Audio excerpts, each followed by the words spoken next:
Sinabi nga ito ni Jaden McDaniels kay Nikola Jokic matapos nga siyang sugurin sa ending ng kanilang laban. Well, sa pagtatapos nga ng mainit na game number 4 between sa Nuggets at ng Timberwolves, ay sinugod neto ni Nikola Jokic si McDaniels nang dahil nga siya ay umiskor pa habang patapos na ang laban at sure win na etong ang Timberwolves. Kumbaga dapat i-dribble out na lang ang bola, pero itong si McDaniels umiskor pa nga. Kumbaga ang unwritten rule sa basketball, pagpapakita nga ito ng respect sa kalaban din. Kaso itong ang si McDaniels ay umiskor pa nga, tumira pa, nakashoot pa nga siya at dyan upset etong si Nikola Jokic at talagang tinakbo pa. Etong ang si Jaden McDaniels on the other end of the court para nga kumprontahin at sugurin. At matapos nga niyan ay dyan na nag-umpisang malaking komosyon between nga dito sa dalawang team na ito. At matapos niyan ay ito ngang si Jaden McDaniels sa post-game interview ay itong kanyang sinabi patungkol sa ginawa ni Nikola Jokic sa kanya. Pakinggan natin siya. Nah, I don't know what he said, to be honest. I just seen someone that was big as hell. Coach Vince was talking there about how Is there a reason you like to do those layups or dunks at the end of games? Now it's ready, guys. Nah, the clock still be running, so I'm about to go score.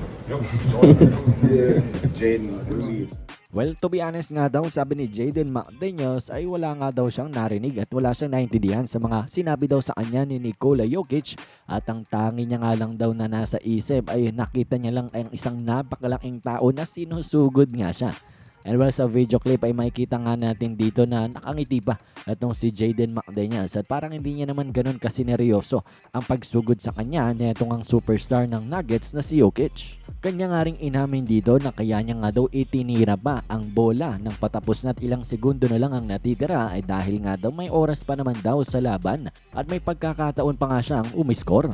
And well, to be honest, tama naman itong si Jaden McDaniels na may oras pa. So may pagkakataon pa talagang umiskor. Pero alam naman ng bawat isa na may unwritten rule sa basketball na kapag alam mong panalo na at may ilang segundo pa kayo, ay usually dinidribble out na lang ang bola. Pero si Jaden McDaniels siguro nadala na lang din sa init ng laban, sa kanyang emosyon. Ayun, itinira pa ang bola at dyan na nga na-frustrate itong si Nikola Jokic.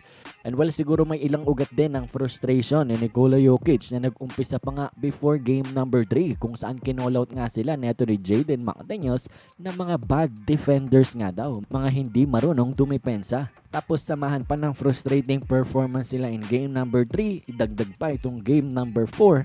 Tapos samahan pa nga na itong si Jaden McDaniels ay parabang tinisrespect pa sila ulit matapos nga niyang itira ang bola with just seconds left. Kaya naman ayun, sumabog na si Nikola Jokic.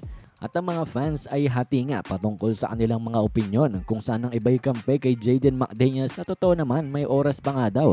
Kaya nga pwede pang itira ang bola. Yung iba naman ay sinasabi ni mali nang dahil meron nga daw unwritten rule sa basketball at pagpapakita nga lang din daw ito ng respect sa iyong kalaban. Pero kung kayo nga ang aking tatanungin, ano bang inyong opinyon patungkol nga dito sa ginawa ni Jaden McDaniels at sa ginawang pagsugod din neto nga ni Nikola Jokic? Anong inyong masasabi? Anong inyong opinyon? Komento nyo lamang yan sa ating comment section.